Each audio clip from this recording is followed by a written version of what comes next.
ஆயுள் ரேகை நீயடி நாவலோட 18th எபிசோட்க்கு போகலாமா? சப்ஸ்கிரைப் பண்ணி லைக் பண்ணுங்க செல்லக்குட்டீஸ். அஜயை தன்னிடமிருந்து விலக்க எண்ணி வேண்டுமென்றே அவனையும் அவன் சொன்ன காதலையும் கொச்சைப்படுத்தி பேசினாள் நிலா.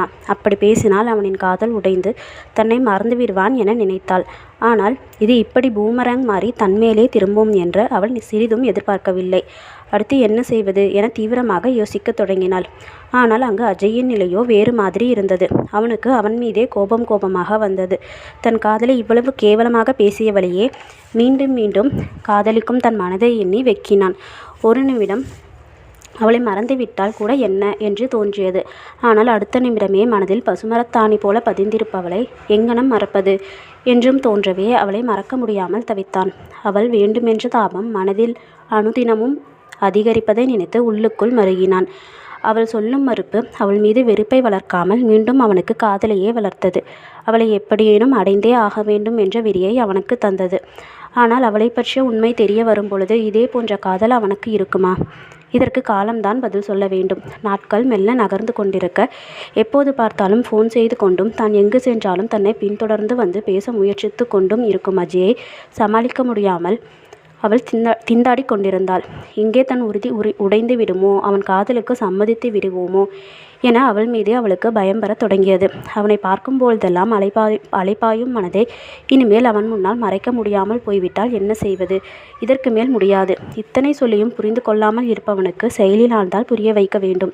அவள் மனதில் புதிதாய் ஒரு திட்டம் உதிக்க அதை செயல்படுத்தவும் ஆரம்பித்தாள். உடனே அஜயின் தாத்தாவிற்கு ஃபோன் செய்தவள் அவர் எடுக்கவும், ஹலோ தாத்தா, எப்படி இருக்கீங்க? நல்லா இருக்கேம்மா. என்னம்மா திடீர்னு ஃபோன் பண்ணியிருக்க? அது தாத்தா, நான் உங்ககிட்ட ஒரு விஷயம் பேசணும். சொல்லுமா? இல்லை தாத்தா, நேரில் தான் பேசணும். சரி, நான் ஆஃபீஸில் தான் இருக்கேன், வரியா? இங்கேயே பேசிடலாம். அச்சோ, உங்கள் ஆஃபீஸ்லையா? போங்க, காரியமே கெட்டது. ஈவினிங் ஏதாச்சும் ஹோட்டலில் வச்சு பேசலாம். முக்கியமாக இந்த விஷயம் அஜய்க்கு தெரியவே கூடாது, சரியா?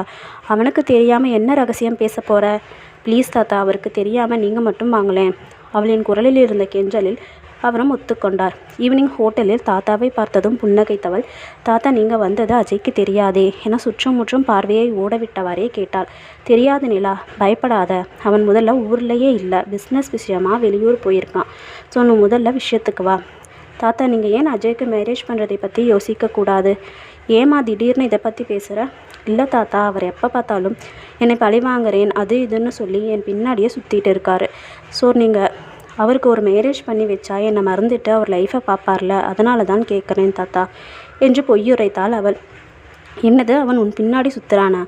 ஆனால் கல்யாணத்தை பற்றி பேசினா அவன் எதுவும் பிடி கொடுக்க மாட்டேங்கிறாம்மா. கொஞ்ச நாள் போகட்டுன்னு சொல்லிடுறான். என்னம்மா பண்ணுறது? பிடி கொடுக்கலைன்னா அப்படியே விட்டுருவீங்களா? மிரட்டியாச்சும் சம்மதிக்க வைக்கணும். நீங்கள் முதல்ல பொண்ணு பாருங்க தாத்தா, அப்புறம் என்ன பண்ணலான்னு நான் சொல்கிறேன். பொண்ணு ரெடியாக தான் இருக்குமா? தூரத்து சொந்தக்காரங்க தான், எங்களோட சம்மதத்துக்காகத்தான் வெயிட் பண்ணிகிட்ருக்காங்க. நான் ஓகே சொன்னால் உடனே கல்யாணம்தான்.